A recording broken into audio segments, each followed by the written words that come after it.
before humans crafted tools, before they tamed fire, and long before they even began to understand the world around them, they felt something. Something powerful.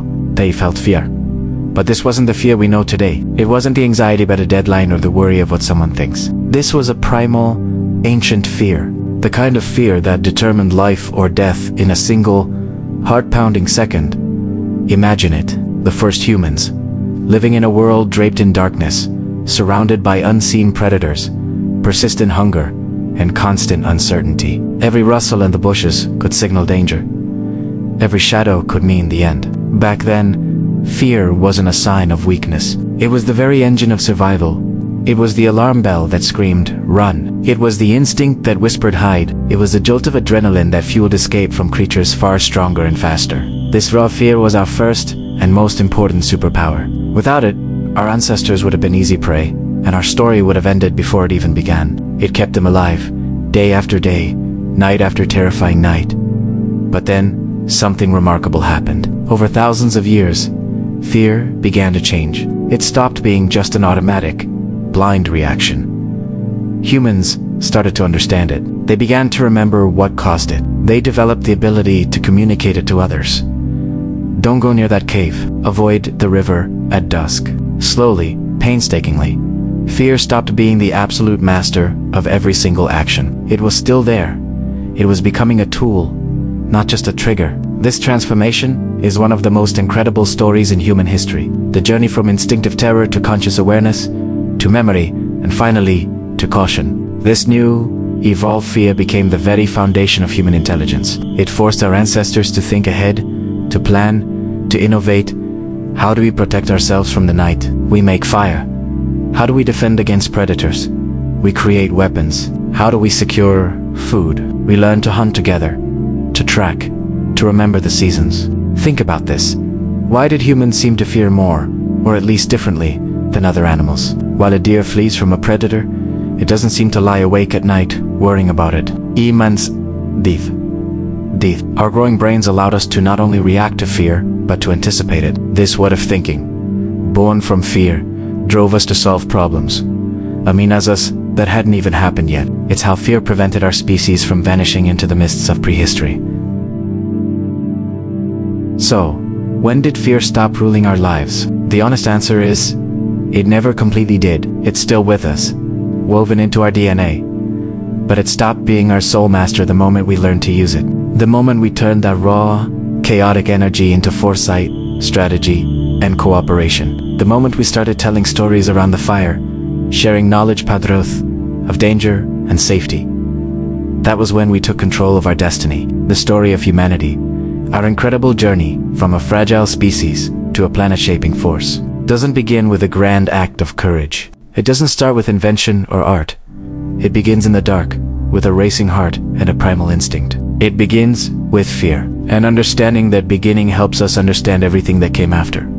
The first topic of discussion is the moment fear was born. Imagine a world without walls, without a roof over your head, a world where every sunrise brings uncertainty. This wasn't just a tough place to live. It was the reality for the first humans. Their world was hostile, raw, and relentlessly dangerous. There were no shelters to hide in, no guaranteed meals waiting. The ground beneath their feet was unpredictable, and the night was an abyss of terror. Darkness didn't signal rest. It was an invitation for predators that hunted in silence, where they could turn from calm to catastrophic in a heartbeat. A simple injury, something we'd barely notice today, could be a death sentence. In this brutal existence, fear wasn't an emotion to be ashamed of. It was vital information. It was the whisper in your ear that a predator was near, the jolt that told you a storm was coming. Early humans lived completely exposed. They slept with one eye open, ready to move at a moment's notice. A single mistake, one careless step, and your entire lineage could vanish forever.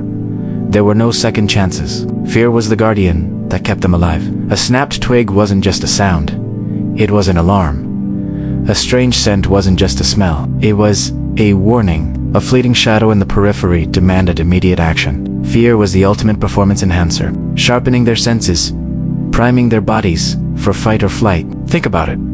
The individuals who lacked a healthy sense of fear simply didn't make it. The environment was a harsh teacher, and it rewarded caution above all else. Curiosity without a hint of fear was a death wish. Confidence without constant awareness was fatal. The survivors, the ones who became our ancestors, were those who felt fear early and felt it strongly. It was fear that told them when to hide in a crevice, when to sprint across an open plain, and when to hold their breath and remain utterly still. This wasn't some abstract anxiety. It was a physical, full-body response. The heart would pound like a drum, muscles would tense up, and breathing would become shallow and rapid. The body reacted long before the conscious mind had a chance to process the threat. This primal instinct was the difference between life and death. But living this way, in a constant state of high alert, came at a tremendous cost. Imagine the sheer exhaustion of it all. Being perpetually on edge drains your energy, wears down your body, and frays your nerves. This relentless pressure wasn't just tiring, it could also be a trap. Pure, unthinking panic could lead to fatal mistakes. Running blindly from one danger might lead you straight into the jaws of another. So, while fear was a protector, it could also be a prison, locking them into a cycle of reaction without understanding. Slowly, over countless generations, our ancestors began to notice something crucial. The dangers they faced, as terrifying as they were, weren't entirely random. There were patterns. The same predators stalked the same hunting grounds. The same rivers flooded the same valleys each year. The same seasons brought the same periods of scarcity. Humans started to see that fear, while essential for immediate survival, didn't explain the world. It warned them of danger, but it didn't teach them how to predict it. The world was built on danger, yes, but it was also built on repetition. And where there is repetition, there is an opportunity to learn. This realization was a monumental turning point in human history. It was the moment we began to move beyond simply reacting to fear. Instead of just running from the predator, we started asking, where does it hunt? When does it sleep? Instead of just being caught in the flood, we started asking, when does the river rise? Where is the high ground? Fear was no longer just an alarm bell. It was becoming a question. This shift from pure instinct to curious observation was the seed of everything that followed. It was the beginning of strategy, of planning, of foresight. Our ancestors started to map their world, not just with their feet, but with their minds. They learned to read the signs, the tracks in the mud, the behavior of other animals, the subtle changes in the wind. They started to build a mental database of threats and opportunities. This knowledge didn't eliminate fear, not at all. The fear was still there, but it was now coupled with understanding. Fear said, danger is near. Knowledge said, the danger is a lion, and it hunts at dusk near the waterhole. Let's move to the caves. Before then, this combination was incredibly powerful. It allowed them to manage risk, to make smarter decisions, and to carve out safer spaces in a deadly world. This transition from fear-based reaction to knowledge-based action is what allowed humanity to do more than just survive. It allowed us to thrive. We began to build rudimentary shelters, not just to hide, but to create a predictable safe zone. We learned to control fire, turning the terrifying darkness into a circle of warmth and light that kept predators at bay. We developed tools and weapons, not just for defense, but to actively shape our environment and secure our food sources. Each of these innovations was born from that initial spark, the realization that fear could be a catalyst for learning. So, the next time you feel a jolt of fear or anxiety, remember its ancient origins. That feeling is a legacy from a time when it was the single most important tool for our survival. It's a powerful echo from a world built on danger, a world that forced our ancestors to become smarter, more observant, and ultimately, more human. Our journey from cowering in the dark to mastering our world began with the transformation of fear from a simple alarm into a profound teacher. The second topic of our discussion is living in a world that wanted us dead. Fear. It's a word that makes our hearts race. Our palms sweat. We see it as an enemy, something to be conquered. But what if I told you that fear is the very reason we are here today? That this primal emotion didn't just scare our ancestors, it sculpted them, guided them, and ultimately made them human. Let's rewind to the dawn of our species. Back then, fear was a simple, brutal switch. A rustle in the grass, the shadow of a predator. Bam. The switch flips. Fight or flight. There was no time for thinking, only for raw, explosive speed. This automatic response saved countless lives, but it was a blunt instrument, effective only when danger was inches away, breathing down your neck. But then, something extraordinary happened. Fear started to slow down. It didn't disappear, but it began to refine itself. Humans developed something new.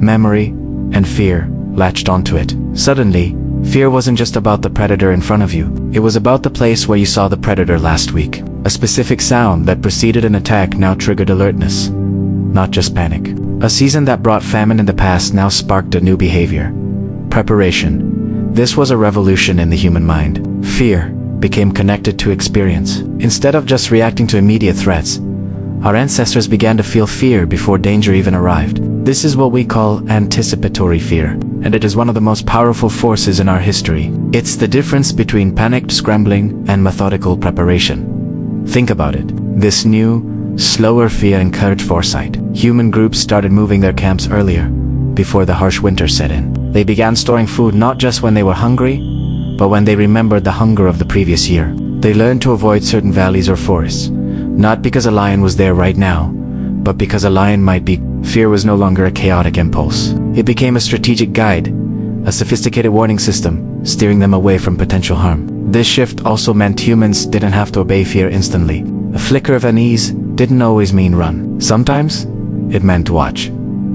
Listen. Wait. Our ancestors learned to sit with their fear, to observe it and to assess the situation. This pause, this tiny gap between feeling fear and acting on it, was the birthplace of choice. For the first time, we had the power to decide how to respond to our own internal alarms. Fear also reshaped us socially. Alone, an individual is easily overwhelmed by terror. But in a group, fear can be managed. Our ancestors learned that sticking together during dangerous times wasn't just comforting, it was a survival strategy. Groups offered shared vigilance. If one person noticed a potential threat, everyone benefited. The burden of fear was spread across the community, reducing individual panic and replacing it with collective awareness. This shared fear had a surprising side effect. It strengthened social bonds. Trust began to grow from this shared vulnerability. People started listening to those who were more perceptive, those who sensed danger early. Leadership wasn't just about physical strength anymore. It was about awareness. Individuals who could remain calm and think clearly while under pressure gained influence. In a way, fear started selecting for wisdom. And this is where fear truly began to sharpen our minds. It forced our ancestors to ask silent, fundamental questions. Why did that person get sick after drinking from that water source? What causes the floods every year? How can we avoid this happening again? These questions weren't spoken in complex language, but they were acted upon. Fear was the driving force behind a relentless, pre-linguistic form of learning, a deep-seated curiosity about cause and effect. From this curiosity, unwritten rules emerged. Certain actions were avoided. Certain behaviors were repeated. Don't eat the red berries. Stay close to the fire at night. Follow the one who knows the safe path. These weren't laws. They were survival protocols, etched into the group's collective behavior by the hand of fear. Those who ignored these protocols didn't just endanger themselves. They endangered everyone. Over thousands of years, fear transformed. It went from being a chaotic, primal scream to a steady, guiding whisper. It stopped being an absolute ruler and started being a trusted advisor. This is the moment humanity crossed an invisible but monumental threshold. Fear no longer controlled us. It began to serve us. It didn't just keep us alive. It made us smarter, more social, and more forward-thinking. So the next time you feel that familiar twinge of anxiety, remember its ancient legacy. It's not just a glitch in your system. It's the echo of a powerful, prehistoric tool that shaped our very existence. The story of humanity isn't just a story of courage. It's a story of how we learned to listen to our fear, and in doing so, learned how to survive, thrive, and become who we are. The third topic of our discussion is fear and the rise of human instincts.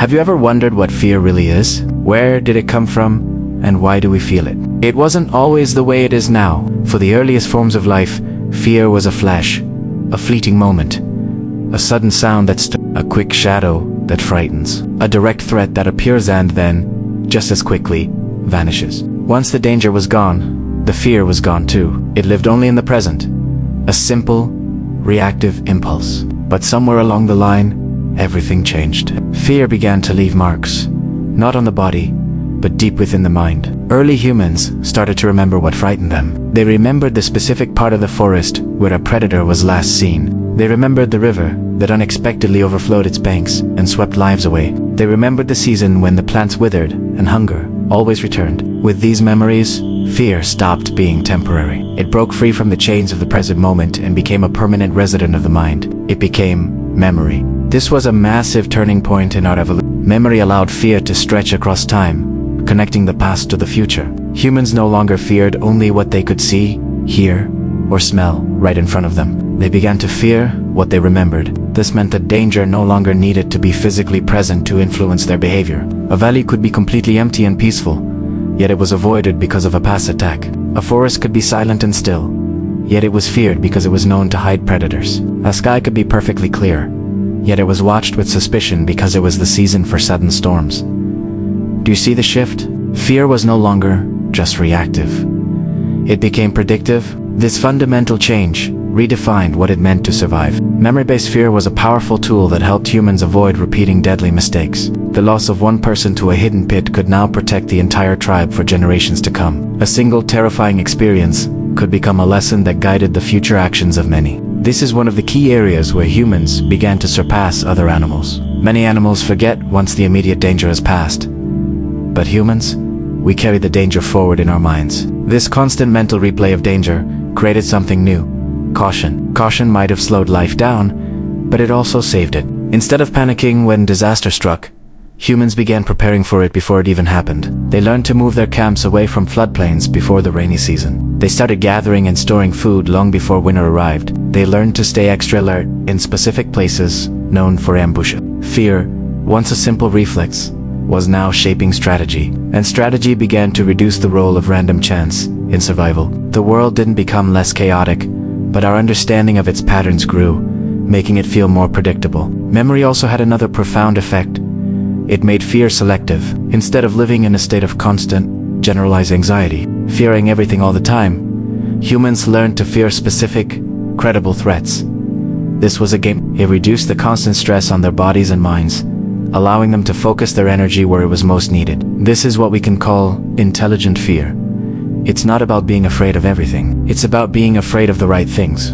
This selective, intelligent fear preserves precious mental and physical energy. And it did something else incredible. It deepened cooperation. When a fear was remembered collectively by a group, the entire tribe could act as one. The knowledge of a specific danger would spread not just through stories, but through shared behavior. A child would learn which berries were poisonous without ever having to taste them, simply by watching the adults avoid them. They learned which paths to avoid without ever needing a verbal explanation. Fear, passed down through generations, became tradition, and that tradition became a shield of protection. This is the moment when fear transformed from a perceived weakness into a form of collective wisdom. It wasn't just about individual survival anymore. It was about the survival of the group, the family, the species. The memories of past dangers, encoded into our culture and our instincts, became a guide for navigating an uncertain world. It allowed us to anticipate, to plan, and to work together to overcome challenges that would have been insurmountable alone. Think about it today. Many of our fears are still rooted in this ancient system. We worry about things that might happen, based on things that have happened before, either to us or to others. We teach our children to look both ways before crossing the street, a tradition born from the memory of accidents. We save money for a rainy day, a strategy born from the memory of scarcity. The echoes of our ancestors' fears are all around us, shaping our modern world in ways we rarely even notice. Fear, when understood and respected, isn't an enemy. It's one of our oldest and most reliable teachers. It's the whisper of millions of years of experience, urging us to be careful, to be prepared, and to be wise. The fourth topic of discussion is how fear changed the human brain. Have you ever thought about what really brought us together? What turned scattered, vulnerable individuals into the dominant species on this planet? We often celebrate courage, intelligence, and strength. But what if the answer is something darker, something more primal? What if the force that united humanity was fear? It sounds counterintuitive, right? Fear is supposed to make us run, hide, and scatter. It's a force of division. But for our earliest ancestors, living in a world filled with unimaginable dangers, fear worked differently. It didn't push them apart. It pulled them together. In a world where every shadow could hide a predator and every nightfall brought new threats, isolation was a death sentence. Fear made this brutally clear, very quickly. Imagine it. A lone, early human, startled by a sound in the tall grass. Their heart pounds. Their senses scream danger. Alone, that fear is overwhelming. But now, imagine that same person in a group. The fear is still there, but it's different. It's shared. It's manageable. That lone individual's terror becomes a collective vigilance. This was the first great lesson fear taught us. Those who wandered off alone, Teibani said. Those who huddled together, who stayed close, they saw the next sunrise. Fear didn't just encourage grouping, it demanded Italiano. It transformed survival from a personal struggle into a team sport. One pair of eyes became many. One person's warning cry could save the entire tribe. Suddenly, the crushing weight of staying alive wasn't just on your shoulders. Someone was always watching while others rested. Danger was spotted earlier, from farther away. This shared responsibility didn't just make survival more likely, it fundamentally changed our psychology. It reduced panic. In a group, there was always someone who remained calm, who could assess the threat, who could guide the response. Fear, when filtered through the lens of a group, became a tool, not just a terror.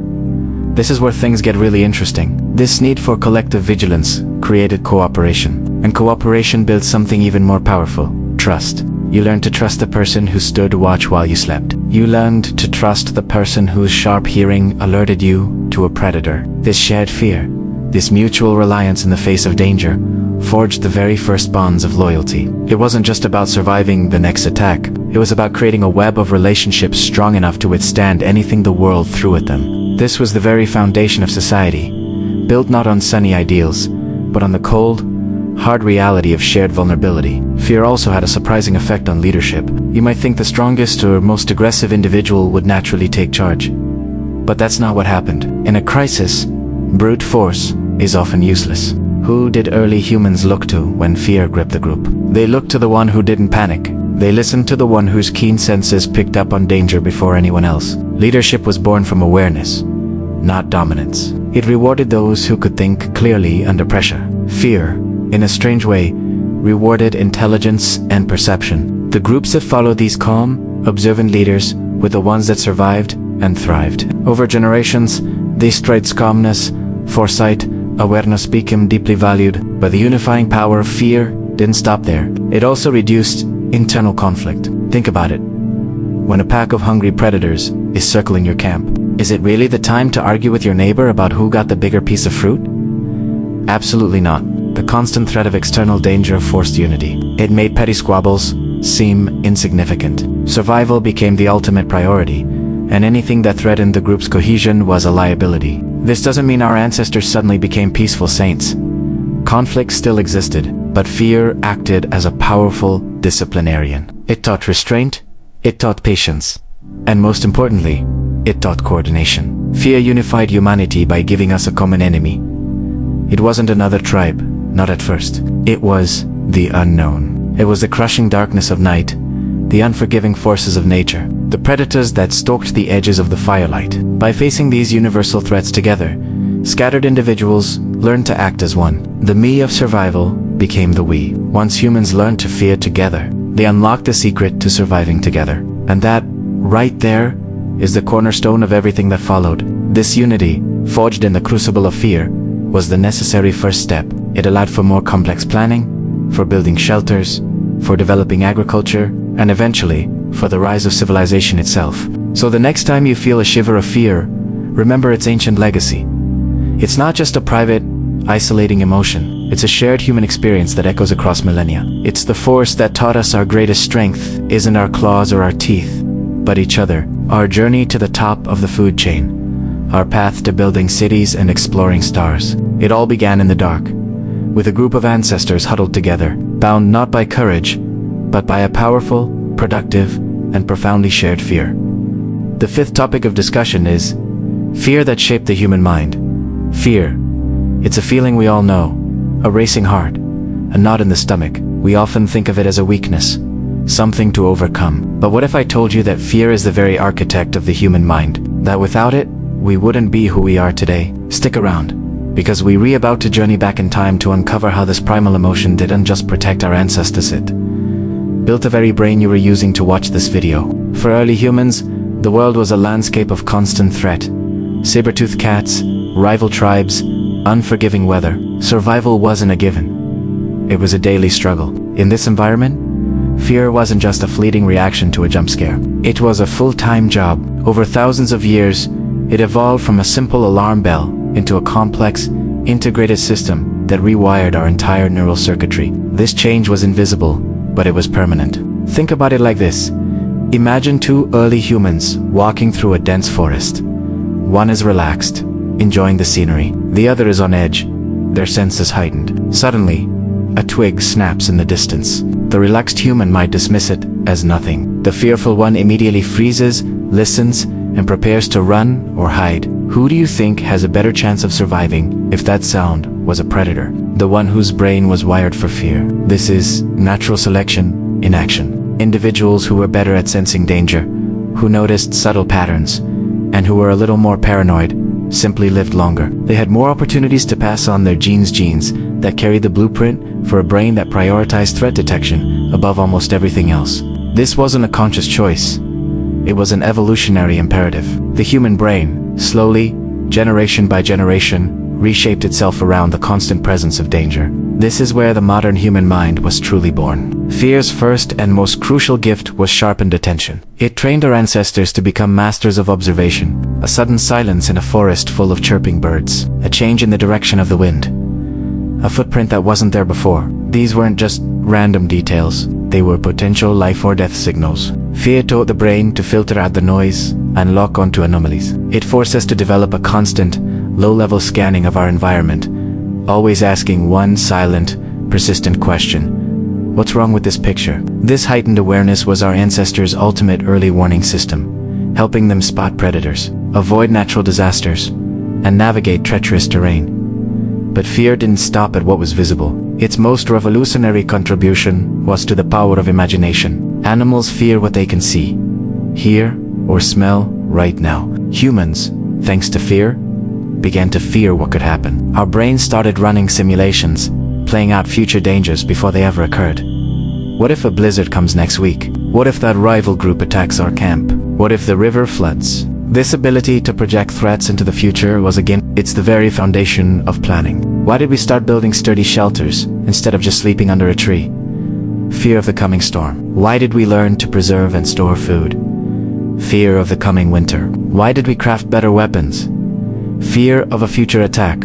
Fear literally made us think ahead. It forced us to move from a reactive existence to a proactive one. This forward thinking, this ability to prepare for a future that doesn't exist yet, is one of the key traits that separates us from almost every other species on the planet. Now, you might think that a brain constantly running on fear would lead to a state of perpetual panic, and you'd be right, if not for fear's next great lesson: emotional control. An early human who panics and runs blindly at the first sign of danger is just as likely to get killed as one who doesn't react at all. They might run off a cliff or straight into another predator.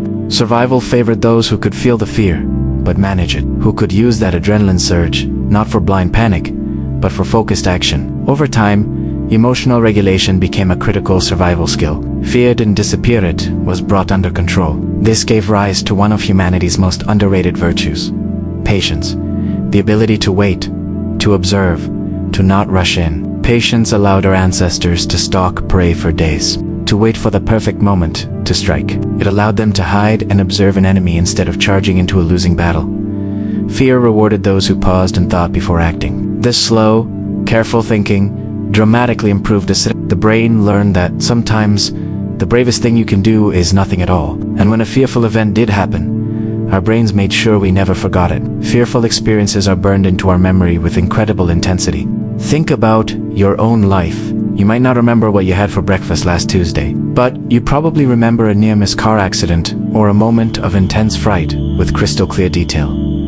This is by design. The brain treats these memories like high-priority files, ensuring they can be recalled instantly. This powerful memory system helped our ancestors avoid repeating fatal mistakes. Don't eat that red berry, it made someone sick. Don't go near that cave, a bear lives there. The brain became a living archive of survival, with fear as its chief librarian. This powerful connection between fear and memory also had a profound impact on learning. Young humans learned crucial survival lessons much faster when a little bit of fear was involved. The child who gets a mild shock from a campfire learns very quickly not to touch the flames again. The lesson is immediate and unforgettable. Danger became the ultimate teacher, accelerating the transfer of knowledge from one generation to the next. Fear even shaped our morality and social structures. Actions that endangered the group, like wandering off alone, wasting precious food, or ignoring a sentry's warning, became taboo. These behaviors were feared not just for the individual risk, but for the collective danger they posed. Fear became a silent enforcer of social rules, promoting cooperation and discipline. It taught us that we are safer together, and that individual desires sometimes have to be suppressed for the good of the tribe. These fear-based rules, repeated over countless generations, eventually became ingrained as social norms, instincts, and the early foundations of our moral codes. So, the next time you feel a pang of anxiety about a presentation, or you find yourself overthinking a problem, or you feel a general sense of caution, remember where that comes from. You're not broken. You're not weak. You're experiencing the echoes of an ancient survival system that has been fine-tuned over millions of years. Your brain is doing exactly what it was designed to do: scan for threats, imagine future problems, and keep you safe. Fear didn't just help us survive.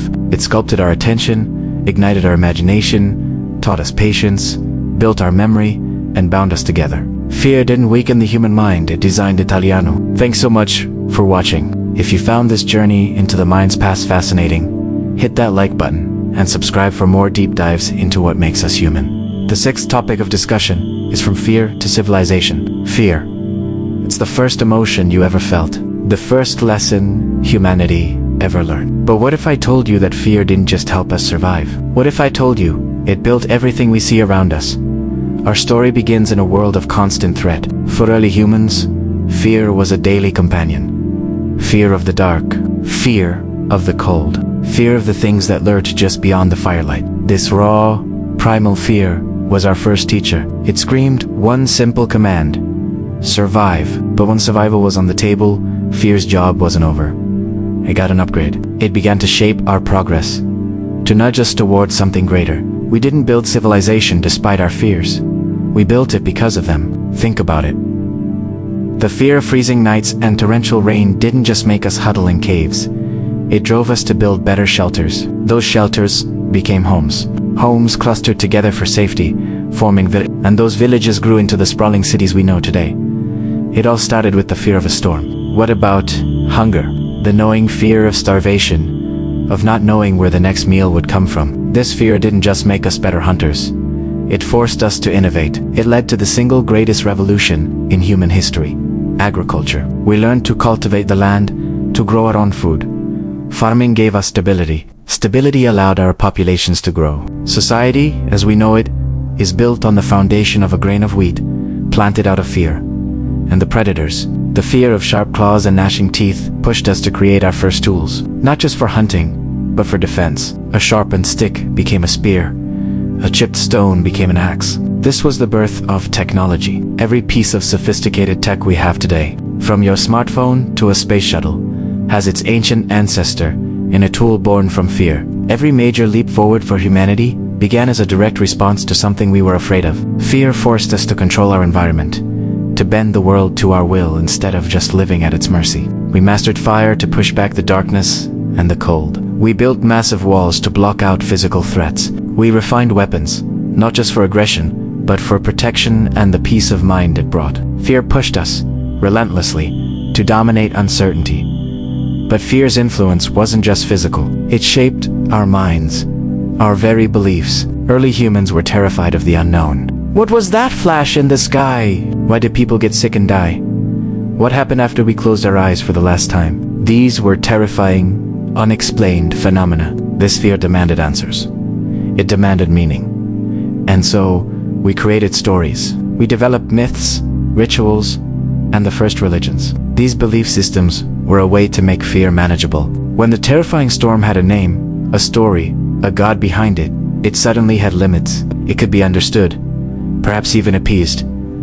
Rituals brought comfort and a sense of control. Shared beliefs reduced the collective anxieties of the group. Fear became structured, and this structure was the invisible scaffold upon which complex societies could form. Fear also became the bedrock of our laws. Early rules existed for one primary reason: to prevent chaos, the fear of what your neighbor might do, the fear of societal collapse.